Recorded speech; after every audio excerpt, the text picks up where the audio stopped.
히브리서 13장 6절에서 8절. 그러므로 우리가 담대히 말하되 주는 나를 돕는 이시니 내가 무서워하지 아니하겠노라. 사람이 내게 어찌하리요 하노라. 하나님의 말씀을 너희에게 일러주고 너희를 인도하던 자들을 생각하며 그들의 행실의 결말을 주의하여 보고 그들의 믿음을 본받으라.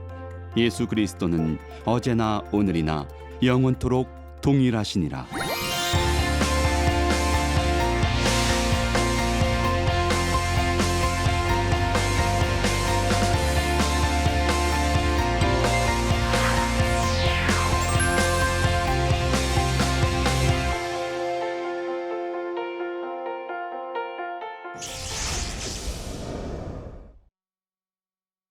안녕하십니까? 저는 에스라 성경대학원 대학교에서 신약을 가르치는 양용의 교수입니다.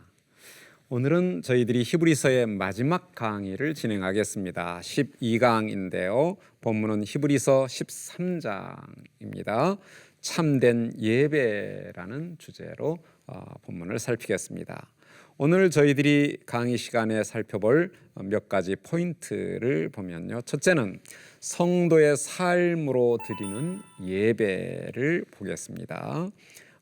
두 번째는 그리스도의 수치에 동참하는 삶의 주제를 다루겠고요. 끝으로 입술의 찬양과 형제를 섬김으로 드리는 예배, 처음과 끝이 다 예배 주제를 다루고 있다. 그리고 가운데 있는 이 삶도 결국은 예배 주제와 연결된다는 것을 우리가 확인해 나아가겠습니다. 이 단원은 예배 주제를 삶과 예배 모임 두 가지 측면에서 논의를 합니다. 이 단어는 크게 두 부분으로 나누어질 수 있는데요. 1절부터 6절은 성도의 삶으로 드리는 예배를 다룹니다. 그리고 7절부터 19절은 참된 공동체적 예배, 그래서 삶으로 드리는 예배와 공동체적 예배, 이 두 주제를 이 단원에서 다룹니다. 먼저 1절부터 6절까지 성도의 삶으로 드리는 예배 1절부터 6절을 우리가 살펴보겠습니다. 이 단락은 둘씩 한 쌍을 이루는 4개의 쌍 권면들로 구성되어 있습니다. 그리고 각 쌍의 권면들은 동기구절을 부수적으로 덧붙이고 있습니다. 자, 우리가 보면요. 1절부터 2절은 형제의 사랑과 나그네 대접을 연결해서 권면합니다. 그리고 동기구절은 천사들을 대접한다는 동기구절이 있습니다. 3절에서는 감옥에 갇힌 자를 기억하고 학대받는 자를 기억하라 라고 하는 2개의 그 권면이 연결되어 있고요. 그리고 동기구절은 몸을 가지고 있으니, 그리고 4절은 결혼을 존중하라, 그리고 잠자리를 더럽히지 말라, 이 2개의 권면을 연결해서 제시합니다. 그리고 동기구절은 하나님의 심판을 언급합니다. 그리고 5절부터 6절은 돈을 사랑하지 않음과 만족함, 이 두 권면을 연결하고요. 동기구절은 도우시는 하나님을 언급합니다. 자, 하나님께 드리는 참된 예배는 우선적으로 하나님의 백성을 섬기는 것과 개인적인 삶을 정결하게 유지하는 것을 포함합니다. 첫째로 저자는 하나님을 예배하는 삶의 첫째 덕목으로 형제의 사랑을 1절에서 부각합니다. 예수님은 성도들을 당신의 형제 자매라고 부르셨습니다. 2장 11, 12절에서 우리는 그런 사실을 확인할 수 있었습니다. 이처럼 한 가족이 된 성도들은 공동체 안에서 가족 사랑의 임무를 수행하는 것이 마땅합니다. 사실 신자들은 지금까지 형제의 사랑을 잘 수행해 왔습니다. 6장 10절에 보면 하나님은 불의하지 아니하사 너희 행위와 그의 이름을 위하여 나타낸 사랑으로 이미 성도를 섬긴 것과 이제도 섬기고 있는 것을 잊어버리지 아니하시느니라. 하나님께서 그들이 성도를 섬긴 것을 기억하고 계신다라고 언급했었습니다. 그런데 저자는 과거의 형제 사랑이 지금도 그리고 앞으로도 지속되어야 할 것을 권면하고 있는 것입니다. 이제 형제 사랑과 짝을 이루는 권면이 있습니다. 그것은 나그네 대접입니다. 2절 상반절에서 언급되고 있죠. 하나님의 백성의 돌봄의 대상은 공동체 내부의 형제 자매들뿐만 아니라 공동체 외부의 나그네들도 포함되어야 합니다. 사실 그때 당시에 교회 사역자들은 계속 이동하면서 사역을 했어야만 합니다. 이런 상황 속에서 나그네 대접은 그러한 사역자들에게 굉장히 중요한 덕목이 아닐 수 없습니다. 그래서 예수님께서도 이러한 사실을 매우 강조합니다. 예를 들면 마태복음 10장 40절부터 42절에 보면 제자의 이름으로 냉수 한 그릇이라도 준다면 결코 보상을 잃지 않을 것이다. 이런 권면으로 나그네를 대접하는 것의 중요성을 강조하십니다. 자, 공동체 내부의 형제 자매에 비해서 나그네를 대접하는 것은 소홀하기가 쉽습니다. 하지만 성도의 참된 대접의 가치는 나그네를 대접하는 가운데 그 진가를 발휘하게 됩니다. 사실 믿음의 선조들 가운데 어떤 이들은 나그네를 대접하다가 자기도 모르게 천사들을 대접한 경우들이 있었습니다. 저자는 아마도 아브라함이 지나가는 세 나그네를 대접했는데 그중 둘이 천사들이었다는 그 경험을 염두에 두고 이 얘기를 한 것 같습니다. 창세기 18장 1절부터 15절에 있는 이야기이죠. 자, 보상을 내다보지 않은 대접이 기대하지 않는 결과를 가져오는 원리와 중요성에 대해서는 예수님께서도 매우 중요하게 강조하십니다. 대표적으로 마태복음 25장 37절부터 40절에 보면 이 지극히 작은 자 하나에게 한 것이 곧 나에게 한 것이니라. 지극히 작은 자 하나와 예수님을 일치시키는 그러한 원리를 말씀하셨습니다. 자, 둘째 쌍의 권면은 첫째 쌍의 권면을 좀 더 구체적으로 예시하는 기능을 합니다. 저자는 먼저 갇힌 자를 기억하라라고 권면합니다. 자, 굶주림과 헐벗음에 열악하게 노출될 수밖에 없었던 1세기 당시의 수감자들의 상황에 비추어 본다면 동료 성도들을 돌보는 것은 절대적으로 필요한 것이었습니다. 그러지 않을 경우에는 감옥에 갇힌 성도들이 굶어 죽을 수도 있고 얼어 죽을 수도 있는 그러한 열악한 상황이었기 때문입니다. 물론 수신자들은 감옥에 갇힌 자들을 이미 동정했던 경험이 있습니다.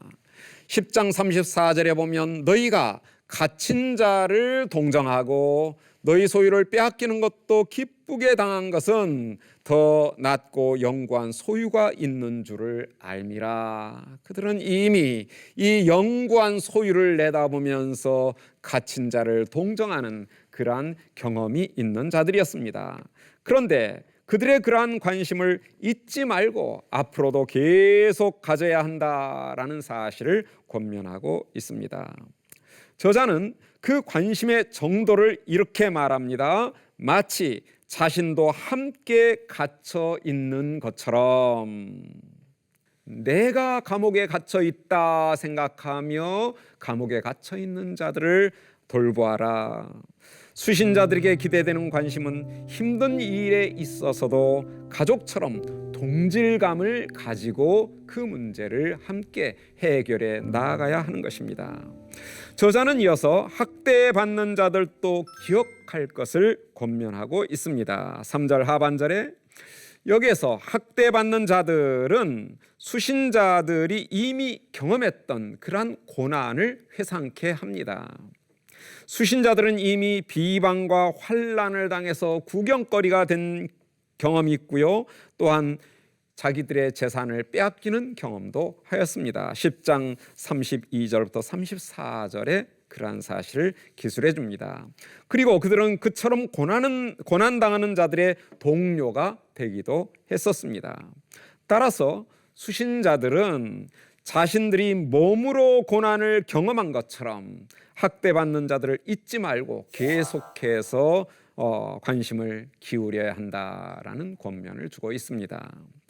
세 번째로 저자는 성과 관련된 권면을 합니다. 4절에서 저자는 이 권면을 다시 가족관계 관점에서 접근해 들어갑니다. 모두가 결혼을 귀하게 여기라라는 권면은 이미 결혼한 자들 모두에게 결혼 관계를 존중하라라는 권면으로 보입니다. 결혼은 하나님께서 세우신 제도이고 따라서 하나님의 백성이 그 제도를 존중하는 것은 지극히 자연스럽고 당연한 것입니다. 자, 이와 짝을 이루는 권면이 있습니다. 잠자리를 더럽히지 않게 하여라. 이 권면은 앞의 권면의 구체적인 의미를 밝혀준다라고 볼 수 있습니다. 오늘날처럼 수신자들 당시에도 결혼 관계를 떠난 부적절한 성행위가 사회적으로 널리 행해지고 있었던 것으로 보입니다. 하지만 그리스도인들에게는 이러한 세속적 경향이 용인되어서는 안 될 것입니다. 하나님께서 음란한 자들과 간음하는 자들을 심판하실 것이기 때문이다라고 결론을 내립니다. 사실 예수님께서는 정욕을 품고 여자를 보기만 해도 이미 마음에 간음하였다라고 말씀하셨습니다. 그렇다면 하나님께서 육체적으로 간음하는 자를 심판하시는 것은 너무나 당연한 것입니다. 끝으로 5절부터 6절에서는 탐욕과 관련해서 권면을 주고 있습니다. 5절 상반절에서는 돈을 사랑하지 않는 삶을 살아라. 이 권면은 당시 윤리적 가르침의 중요한 항목이었습니다. 예를 들어서 디모데전서 6장 10절을 보면요, 돈을 사랑함이 일만하게 뿌리가 되나니 이것을 탐내는 자들은 미혹을 받아 믿음에서 떠나 많은 근심으로써 자기를 찔렀도다. 돈을 사랑하는 것이 믿음에서 떠나게 하는 매우 뼈아픈 결과를 가져온다는 사실을 강조하고 있습니다. 수신자들은 자신들의 재산을 빼앗기는 것까지도 기쁨으로 당했던 자들입니다. 그런데 어쩌면 그러한 과거의 경험 때문에 앞으로 다가올 박해에 대비해서 이제는 오히려 돈에 대한 관심이 고조되고 있지 않았을까. 그때 박해를 당할 때 재물을 빼앗김으로 말미암아 얼마나 우리가 힘들었는가. 그러니 이번에는 우리가 돈을 좀 비축을 해두자. 하지만 돈을 사랑하는 경향은 하나님을 예배하는 자에게 마땅히 기대되는 형제 사랑을 위축시키게 마련입니다. 그래서 예수님은 하나님과 재물을 겸하여 섬길 수 없다라고 마태복음 6장 24절에서 말씀하십니다. 자, 이제 5절 중반절에서는 지금 가지고 있는 것으로 만족하여라라고 권면합니다. 이 둘째 권면은 첫째 권면을 강화시켜 줍니다. 스스로 가진 것에 대해서 만족하지 못하는 자들은 자신을 위해 더 많은 것을 추구하기 때문에 형제를 위해서 나눌 것이 없어지게 됩니다. 그런데 수신자들이 만족하는 근거는 스스로 가진 것이 많은 데 있는 것이 아니라 하나님의 돌보심에 있다는 점을 우리는 주목할 수 있습니다. 끝으로 저자는 시편 118편 6절을 70인역에서 인용을 합니다. 6절에 주님께서는 나를 돕는 분이시니 나는 두려워하지 않을 것이다. 사람이 나에게 어떻게 하겠느냐. 이 인용구는 어려움 가운데서 하나님의 보호를 경험한 시편 저자의 고백을 담고 있습니다. 하나님께서는 당신을 예배하는 자를 도와주신다는 점입니다. 하나님의 도움은 사람에 대한 두려움을 제거해 줍니다.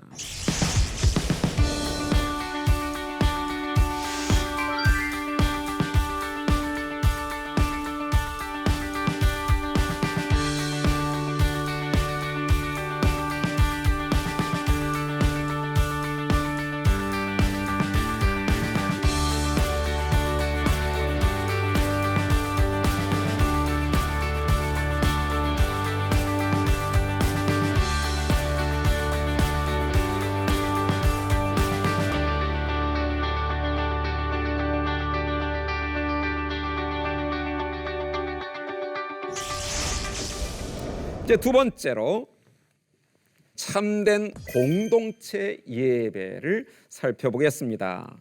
이 단락은 세 부분으로 구분이 되는데요. 7절부터 9절은 과거 지도자들과 관련된 교훈을 합니다.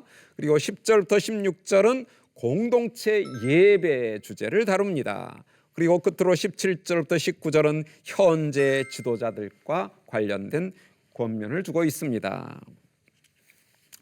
먼저 과거 지도자들과 관련된 권면을 보겠습니다. 본문을 좀 보면요, 7절부터 9절입니다. 하나님의 말씀을 너희에게 일러주고 너희를 인도하던 자들을 생각하며 그들의 행실의 결말을 주의하여 보고 그들의 믿음을 본받으라. 예수 그리스도는 어제나 오늘이나 영원토록 동일하시니라. 여러 가지 다른 교훈에 끌리지 말라라고 얘기합니다. 먼저 7절에서 너희를 인도하던 자들이라는 어구가 나옵니다. 자, 11장에서 언급됐던 믿음의 선진들처럼 그들의 과거 교회 지도자들은 자신들의 행실로 믿음을 확증해 주었던 믿음의 모범들, 믿음의 사람들이었습니다.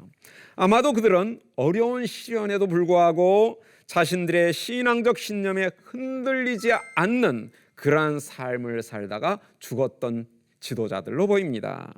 그런데 이러한 지도자들에 대한 언급에 이어서 곧 예수 그리스도와 관련된 흥미로운 언급이 있습니다. 예수 그리스도는 어제나 오늘이나 영원토록 동일하시다. 과연 왜 갑자기 지도자의 얘기를 하다가 예수님의 이러한 성품을 그리고 그분의 모습을 얘기하시는가? 아마도 과거 지도자들은 훌륭한 믿음의 모범들이었습니다. 하지만 그들은 이미 떠났습니다. 따라서 수신자들 앞에 존재하지 않습니다. 그에 반해서 믿음의 창시자요 완성자이신 예수 그리스도는 든든한 믿음의 기반으로서 수신자들과 항상 함께 계시는 분이시다라는 사실입니다. 수신자들의 상황과 환경은 수시로 변할 수 있습니다. 하지만 변함없는 영원한 대제사장이신 예수 그리스도는 어떤 상황과 환경에서도 그들을 언제나 변함없이 인도하고 도와주시는 분이시다는 점을 이 8절은 얘기하고 있습니다. 이제 9절에서 여러 가지 다른 교훈에 끌리지 말라라고 교훈합니다. 이 경고는 수신자들이 직면한 영적 위기를 경계하도록 합니다. 저자는 특히 음식 규정에 대해서 거론을 하는데요. 아마도 수신자들 사이에서는 어떤 음식들이 그들의 영적 생활에 유익을 준다라는 어떤 의견들이 있었던 것 같습니다. 그러나 우리의 마음을 굳건히 하는 것은 하나님의 은혜이지 음식에 관한 규례가 아니다라는 점을 저자는 분명히 합니다. 음식에 관한 규례는 육체의 예법일 뿐입니다. 이제 그리스도의 사역에 의해서 이미 폐기된 규례이기 때문에 거기에서 유익을 얻을 수는 없는 것입니다. 자, 이제 10절부터 16절에서는 공동체 예배와 관련된 교훈이 주어집니다. 먼저 10절에 우리에게는 제단이 있다라고 얘기를 합니다. 이 제단은 그리스도의 희생 제사에 대해서 간략하고 비유적인 방식으로 한마디로 상징적인 그림으로 그려주는 용어다라고 얘기할 수 있습니다. 장막에서 섬기고 그 제물을 먹을 권한이 있는 유대교 제사장들이 언급이 됩니다. 그들은 정작 새 언약의 제단에서는 먹을 권한이 없다라고 선언합니다. 그 같은 방식의 예배, 지금 현재 눈에 보이는 장막에서 예배 드리는 것을 고집하는 자들은 실체 대신 그림자를 쫓고 있는 자들이기 때문에 그렇습니다. 실체가 왔을 때는 실체만이 존중되어야 합니다. 그림자는 지나가야 되는 것이죠. 자, 이제 11절부터 14절을 보겠습니다. 저자는 대속죄일의 의식에 대해서 더 깊이 생각함으로써 중요한 사실을 발견해냅니다. 제물로 바친 짐승의 육체는 성문 밖에서 불사른다는 사실입니다. 광야에서 이스라엘 백성의 지인을 벗어나는 것은 그 당사자를 부정하게 만들었습니다. 그러므로 그는 진에 다시 들어오기 전에 정결 의식을 행해야만 됐습니다. 자, 레위기 한번 보면요, 16장 27, 28절에 속죄제 송아지와 속죄제 염소의 피를 성소로 들여다가 속죄하였은즉 그 가죽과 고기와 똥을 밖으로 내다가 불사를 것이요 불사른 자는 그의 옷을 빨고 물로 그의 몸을 씻은 후에 진영에 돌아갈지니라 라고 했습니다. 따라서 예수님께서 예루살렘 진 밖에서 고난을 받으셨을 때 그분의 제물은 그러한 전통에 따르자면 불결하고 부정한 것이었습니다. 그러나 역설적으로 새 언약하에서 그 백성을 거룩하게 만드는 것은 바로 그 제물입니다. 그래서 12, 13절을 보면요, 그러므로 예수도 자기의 피로써 백성을 거룩하게 하려고 성문 밖에서 고난을 받으셨느니라. 그런즉 우리도 그의 치욕을 짊어지고 영문 밖으로 그에게 나아가자라고 얘기를 합니다. 이처럼 예수님의 죽음은 구약의 예배에 관한 모든 규범을 종결하는 것을 뜻합니다. 따라서 그리스도인들은 더 이상 구약의 성소와 제의적인 활동에서 위안을 구해서는 안 되는 것입니다. 그들은 오히려 진 밖으로 그분께 나아가야만 합니다. 그런데 진 밖으로 나아가기 위해서는 그분의 수치를 지는 것이, 함께 지는 것이 필요합니다. 당시의 유대교 종교 체제하에서 진 밖으로 나아가는 것은 부정한 것으로 취급을 당하는 것을 의미하였기 때문입니다. 일찍이 모세는 그리스도의 수치에 동참하는 모본을 보였습니다. 앞서 우리가 살펴봤지만 11장 26절에 그리스도를 위하여 받는 수모를 애굽의 모든 보화보다 더 큰 재물로 여겼다라고 했습니다. 이제 수신자들도 그리스도의 수치를 짊어지고 그분께로 나아가야만 합니다. 수신자들에게 이것은 유대교와 단호하게 단절을 하고 저주받은 자로 간주된 예수님과 일체되는 것을 뜻하였을 것입니다. 수신자들은 기존의 유대교 종교 체제로부터 밀려오는 압박과 수치를 피하기 위해서 그들과 타협해서는 안 될 것입니다. 전통적 체제가 제공해왔던 덧없는 안전이 위협을 당한다 할지라도 그 허망한 지인에서 이제는 나와서 참된 안전과 기쁨을 제공하시는 그 예수 그리스도께로 나아가야 할 것입니다. 이제 15절 16절을 보겠습니다. 이 단락은 새 언약하에서 드려지는 예배를 두 가지로 규정해주고 있습니다. 첫째는 찬양의 제물로 드리는 예배가 있고요, 그러면서 선을 행함과 나눔으로 드리는 예배, 공동체적 예배입니다. 먼저 찬양의 제물로 드리는 예배를 살펴보겠습니다. 그리스도의 희생제사는 그리스도인이 하나님께 담대히 나아가 찬양의 제물을 드릴 수 있도록 해 주었습니다. 그런데 그리스도인이 드리는 찬양의 예배는 늘 지속적으로 드려져야만 합니다. 이는 그리스도인의 삶이 끊임없는 찬양으로 특징 지어져야 함을 시사합니다. 저자는 찬양의 내용을 그분의 이름을 고백하는 것이라고 말합니다. 두 번째로 선을 행함과 나눔으로 드리는 예배입니다. 그리스도인이 드려야 할 참된 예배는 단지 입술의 찬양에 그쳐서는 안 됩니다. 그 예배는 선을 행함과 나눔으로 시행되었을 때에 하나님께서 기뻐하시는 것이 될 수 있습니다. 앞서 저자는 사랑과 선한 일들을 공동체적 관점에서 모임의 중요성과 함께 강조를 했었습니다. 10장 24, 25절에 보면 서로 돌아보아 사랑과 선행을 격려하며 그리고 나서 모이기를 피하는 어떤 사람들의 습관과 같이 하지 말자. 사랑과 선행을 격려하는 것이 공동체적이어야 함을 보여주었습니다. 여기서도 선을 행함과 나눔은 공동체적 상황을 전제하고 있는 것으로 보입니다.